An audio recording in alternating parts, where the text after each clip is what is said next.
Alhamdulillah, alhamdulillahilladzi ja'ala hadha al-yawm sayyidil ayyam yawmal jum'ah. Asyhadu an la ilaha illallah wahdahu la syarika lah wa asyhadu anna Muhammadan 'abduhu wa rasuluhu la nabiyya ba'dahu. Allahumma shalli wa sallim 'ala sayyidina Muhammad ibn 'Abdillah wa 'ala alihi wa ashabihi ajma'in wa ba'd. فيا عباد الله أوصيكم ونفسي بتقوى الله فقد فاز المتقون ولا تموتن إلا وأنتم مسلمون. وقال الله تعالى في كتابه القرآن الكريم: أعوذ بالله السميع العليم من الشيطان الرجيم بسم الله الرحمن الرحيم والعصر إن الإنسان لفي خسر إلا الذين آمنوا وعملوا الصالحات وتواصوا بالحق وتواصوا بالصبر. صدق الله العظيم. Jamaah sudah mendengar sahabat yang senantiasa dicintai dimuliakan Allah Subhanahu wa taala. Bersyukur kepada Allah masih diberikan kesempatan, kekuatan dan segala bentuk nikmat-nikmat yang tak bisa kita hitung satu persatu. Bahkan Allah katakan dalam Al-Quran, wa ta'ala nikmat Allah la tuhsuha. Kalau kamu sanggup mampu punya kemampuan untuk menghitung nikmat Allah, la tuhsuha, kamu tak akan sanggup untuk menghitungnya. Maka saat ini yang memang berdasarkan langsung nikmat Allah itu, yang tak mampu untuk hidup itu, jangan pernah berhenti untuk bersyukur kepada Allah. Melalui segala nikmat dan pemberian Allah itu selalu kita gunakan dalam hal dan jalan yang disukai oleh Allah, dicintai oleh Allah, dan diridhai oleh Allah. Kalau tadi kita diberikan nikmat tangan, lalu gunakan tangan ke jalan-jalan yang bagus, membantu bersama, bersedekah, menolong yang susah. Dan hari ini Allah berikan kita nikmat kaki, langkahkan di tempat yang baik. Berkumpulnya kita di masjid tercinta ini pada hari Jumat yang berbahagia ini. Kami meyakini inilah bentuk rasa syukur kita kepada Allah. Semoga hal yang seperti ini continue terjaga dan kita bisa mampu menjaga istiqomah tetap berdiri di jalan Allah Subhanahu wa taala. Bersalawat kepada Rasulullah sallallahu alaihi wasallam berucap, Allahumma shalli ala sayyidina Muhammad wa ala ali sayyidina Muhammad. Semoga Allah bersalawat kepada beliau dan kita semua mendapatkan pertolongan di yaumul akhir ya rabbal alamin. Kami selalu berdoa selalu mengajak hadirin sekalian, khususnya pribadi. Ayo mari sama-sama kita jaga ketakwaan kita kepada Allah. Kalau perlu ditingkatkan kualitas takwa kepada Allah Subhanahu wa taala. Takwa yang Allah kita takut dalam makna sebenarnya patuh menjalankan segala perintah Allah dan menjauhi segala apa yang dilarang oleh Allah Subhanahu wa taala. Pada Jumat kali yang berbahagia ini Khatib membawakan sebuah tema yang Khatib ambil dari kitab suci Al-Quran, firman Allah yang kita hafal ayat yang bersama. Yang ini mudah-mudahan akan coba Khatib kupas, walaupun tak kandas dan tuntas, akan coba Khatib ringkas. Hadirin sekalian yang dimuliakan Allah Subhanahu wa taala. Allah berfirman, A'udzu billahi as-sami'il 'alim minas syaitonir rajim. Bismillahirrahmanirrahim. Firman ini dibuka oleh Allah dengan huruf qasam. Harful qasam. Apa itu harful qasam? Huruf sumpah. Artinya ada keseriusan, ada kesungguhan, ada sumpah Allah yang sumpah ayat itu. Wal 'asr. Huruf qasam itu ada tiga, dua kata. Wallahi billahi wallahi. Tapi pada ayat ini wal 'asr. Allah berfirman, demi waktu, demi masa, innal insana lafi khusr. Sesungguhnya manusia itu berada alladzina amanu, kecuali orang yang beriman. Wa 'amilus shalihat, dan beramal saleh yang kedua. Yang ketiga, wa tawassaw bil haqq, saling menasihati, saling mengajak ke dalam kebaikan. Wa tawassaw bis sabr, dan saling menasihati dalam kesabaran. Hadirin jemaah yang benar sebagai hadirin yang dimuliakan Allah Subhanahu wa taala. Ada sebuah kisah menarik dalam hikayat yang satu kutip dari kisah ketika Nabi Musa alaihissalam di masa hidupnya pernah terjadi sebuah tempat, sebuah daerah. Kalau zaman dahulu orang-orang tahu aku dan taat pada Allah, Allah musnahkan daerah tersebut. Contoh kaum Nabi Lut. Ketika Nabi Lut lelah berdakwah dengan umatnya tak ada perubahan, akhirnya Allah Jibril dimusnahkan. Hingga akhirnya hari ini kaum Nabi Lut hanya tinggal sejarah. Begitu juga dengan kaum sebelumnya. Dan pernah kita dengar ceritanya kaum Sabah bagaimana kaum Ad, tapi khusus di umat Nabi Muhammad SAW ini memiliki perbedaan. Makanya dalam Al-Quran itu ada ayat nasakh langsung, ada ayat yang dihapuskan hukumnya. Contoh di zaman Nabi Musa alaihissalam, kalau terkena najis maka baju itu harus digunting. Bayangkan kalau andaikan dalam ini masih berlaku hukum tersebut, ketika kita terkena najis di kulit, maka kulit tersebut harus dipotong, harus digunting kulitnya. Alhamdulillah. Di zaman Nabi Musa, kalau ada berbuat salah, durhaka pada Allah, menyekutukan Allah, terhitung sebagai murtad kepada Allah, obatnya adalah dengan bunuh diri.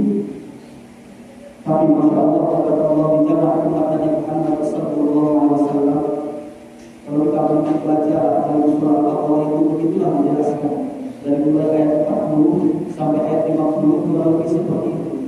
Ketika Nabi Musa AS pergi bertahanus menerima kitab Taurat di Bukit Turusin, bulan-bulan Nabi Musa marah kepada Harun. Saking marahnya sampai Nabi Musa angkat jenggotnya Nabi Harun sepupunya itu sampai memutih. Itulah kemudian di beberapa kalangan ulama menjadi dasar utama kenapa kita berbuat. Disitulah sejarahnya dialihkan oleh para sejarawan jadi muslim.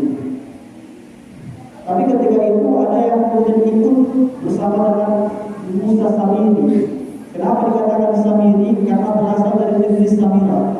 Begitulah menurut tafsir Al-Jalalain dan tafsir Rasul yang dijelaskan.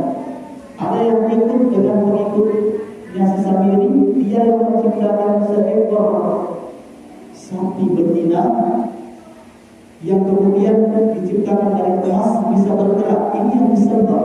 Selama Nabi Musa pergi bertahanus menerima kitab Taurat, begitu pula marah sangat dengan Nabi Harun ketika itu. Kok bisa ada yang kecolongan, ada yang terpecah belah, ada yang bertaubat, ada yang ikut, ada yang masih mempertahankan keimanannya. Sehingga ketika itu yang terlanjur sesat dibiarkan oleh Nabi Musa AS, tapi yang bertobat, tobatnya ketika itu digambarkan Allah dalam Al-Baqarah. Kenapa kemudian surah itu dikatakan Al-Baqarah? Karena Al-Baqarah diartikan Nabi Musa, diartikan ditafsirkan dengan kisah Nabi Musa terkait sapi betina itu. Agar sekalian dimuliakan Allah Subhanahu wa taala. Jadi ketika itu tobatnya bukan Nabi Musa, Allah hadirkan awal yang hitam menutupi mereka dengan tanpa sehelai benang pun telanjang. Mereka saling memutuskan pada akhirnya meninggal mati. Tobatnya Nabi Musa adalah bunuh diri ketika itu, saling membunuh. Andai hukum itu masih kita pakai hari ini, masya Allah, munculnya hebatnya Nabi Muhammad SAW, munculnya agama Islam. Dan hari ini kita rasakan efeknya. Kalau kita berbuat dosa, bertobat, istighfar, mati tobat, harus bunuh diri. Ketika kita terkena najis, kalau najis sudah tinggal di sama, katalah harus dipotong di mana tempat yang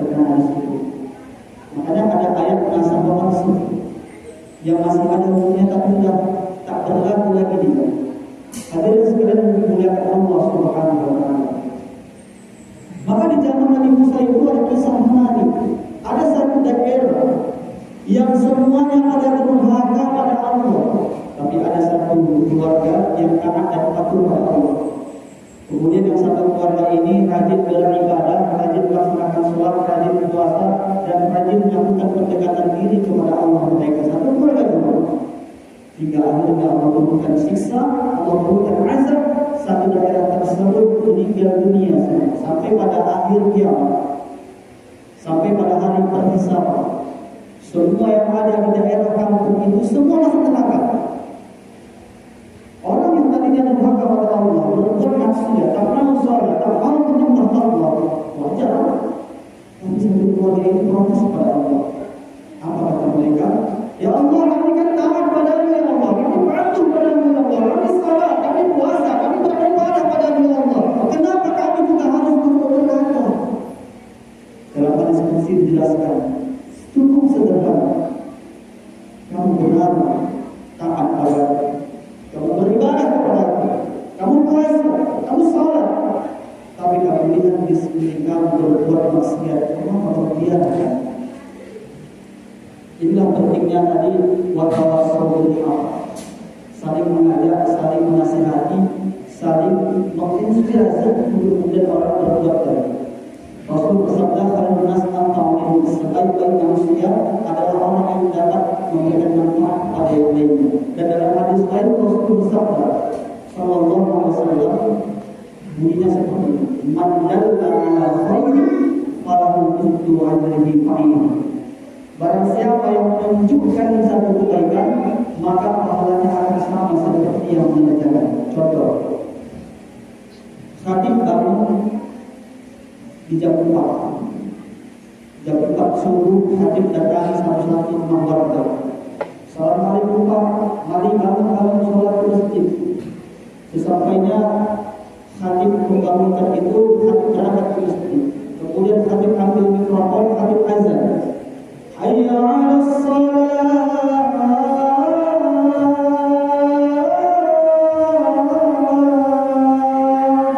Berkat azan yang khatib, banyak kemudian jamaah. Berkat door-to-door, satu-satu rumah khatib datangi, banyak jamaah subuh di masjid. Tapi khatib tidak melaksanakan sholat. Selesai dari situ, usai upacara pelaksanaan rutinitas yang dilakukan sholat subuh, ada 50 andai kata dalam satu masjid jamaah yang ikut serta melaksanakan sholat subuh, di 50-nya pahala sholat mereka juga masuk ke khatib yang membangunkan. Inilah makna hadis dalam Al-Qayyum dari Al-Qayyum. Tapi problemnya adalah ketika memang sudah dibangun istana khatib di surga, rumah, kebun, dan segala keindahan di surga, ketika khatib ingin masuk surga tak bisa. Kenapa? Karena di surga ada sholat. Alangkah lebih bagusnya ketika kita mengajak kebaikan kepada orang, tapi juga terlibat dalam kebaikan itu. Kita ada orang yang melaksanakan sholat, tapi juga kita melaksanakan amal sholat. Jamaah sedang mendengar sebagai akhir dimuliakan Allah Subhanahu wa Ta'ala. Kalau kemudian ada bahasa yang muncul seperti itu, hati-hati. Tidak apa-apa, tidak salah. Yang penting hatinya yang baik. Mau berlaku.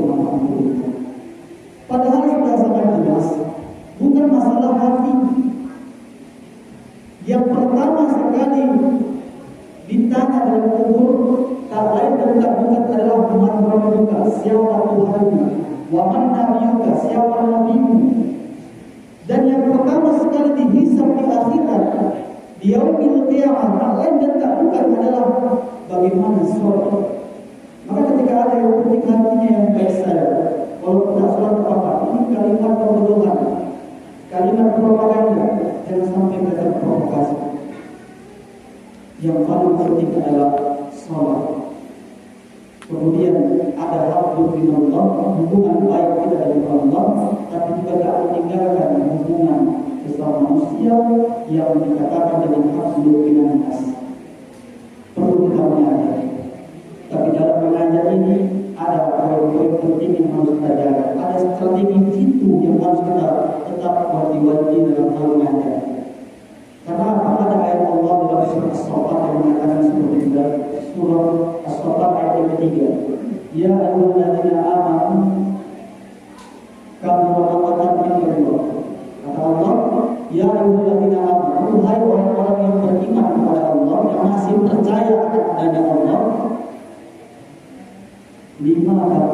ma la taf'alun. Jangan kamu mengatakan sesuatu yang tidak mampu kamu kerjakan. Kata Allah, kamu berkata sangat dibenci oleh Allah. Satu misal hadis agendakan kepada anak-anak, hadis perintahkan kepada anak-anak dalam sekolah, yuk anak-anak nanti kita akan mengambil sampah. Yang sana ayo sini kita semua ambil sampah. Tapi mereka melihat hadis hanya sekedar menunggu dan tak akan diterima oleh mereka. Alangkah bagusnya, lebih baiknya hati muda itu langsung terjun mengutip sampah. Ini lebih berkesan di hati mereka. Kurang lebih seperti itu. Kalau hendak ingin mengajak orang, minimal diri kita dulu sudah tertipkan. Ingin ajak orang untuk sholat, minimal diri kita dulu sudah melaksanakan amal sholat. Ingin mengajak orang berbuat baik, minimal diri kita sendiri dulu sudah berusaha semaksimal mungkin menjadi orang yang baik. Menjadi orang yang baik itu soleh, tapi merasa sudah baik itu salah.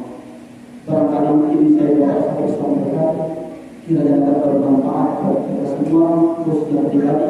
Segala yang baik datang dari Allah, segala yang hilaf dan salah datang dari diri hati pribadi. Orang-orang pernah mengatakan untuk Allah kelihatan di rumah Allah. Lihat apa yang dikatakan, tapi jangan pernah melihat siapa yang mengatakan. Kesimpulannya adalah Allah bersungguh-sungguh dalam ayat ini, wal 'asr, demi waktu sampai bersumpah, innal insana adalah mudzakkir. Kalimat penguat lagi dipakai. Sesungguhnya semua manusia itu berada di kerugian. Semua manusia rugi kecuali 4 golongan, 4 kategori. Yang pertama, aman, yang beriman kepada Allah. Yang kedua, wa'amilus shalihat, dan beramal saleh. Yang ketiga, saling mengajak di dalam kebaikan, menasihati dalam kebaikan. Dan yang keempat, yang terakhir, saling mengajak, mengingatkan, menasihati di dalam kesalahan. Barakallahu li wa lakum fil Qur'anil Karim wa nafa'ani wa iyyakum bima fihi minal ayati wa dzikril hakim wa taqabbalallahu wa minkum wa ta'ala innahu as-sami'ul 'alim. Allahumma salli wa sallim wa dik wa dim wa na'im wa takabbal wa barik bizalalika wa kamalika ala jainil ibadik asrafil ibadik asrafil wal azam wa imami taibati wal kiram wa min baini wal hikmati wal hikam abi kasim sayyidina wa maulana Muhammad wa radiyallahu tabaraka wa ta'ala an kulli sahabati rasulillahi ajma'in. Alhamdulillah rabbil alamin wa bihi nasta'inu ala umuri dunya wa din. Asyhadu an la ilaha illallah wahdahu la syarika lahu wa asyhadu anna Muhammadan rasulullah sayyidul awwalin wal akhirin. Allahumma shalli wa sallim ala sayyidil mursalin sayyidil anbiya wa khatamil nabiyyin. Fa ya abdallah usikum wa muslimin Allah wa la tazalun muttaqin wa la tamutunna illa wa antum muslimun. Wa qala Allah ta'ala fi kitabihil Qur'anil karim, inna Allaha wa malaikatahu yusalluna 'alan nabi ya ayyuhallazina amanu sallu 'alaihi wa sallimu taslima. Allahumma shalli 'ala sayyidina Muhammad wa 'ala ali sayyidina Muhammad. Allahumma ighfir lil muslimina wal muslimat wal mu'minina wal mu'minat wal ahya'i wal amwat innaka 'ala kulli shay'in qadir. Allahumma ansur muslimin ikhwanana wal mujahidin fi ayyi makan Allah, khasan fi Palestin ya Allah, khasan fi biladina hadha Indonesia, khasan fi qaryatina hadha Baladina ya Allah. Rabbana atina fid dunya hasanah wa fil akhirati hasanah wa qina adzabannar. Alhamdulillahi rabbil alamin. Subhanallah, inna Allaha ya'muru bil 'adli wal ihsan wa yanha 'anil ma'ruf wa ya'idukum la'allakum tadhakkarun. Qulillahu 'azima yadhkurkum wa 'ala ni'amihi yajidkum wa la takunu Allahu akbar.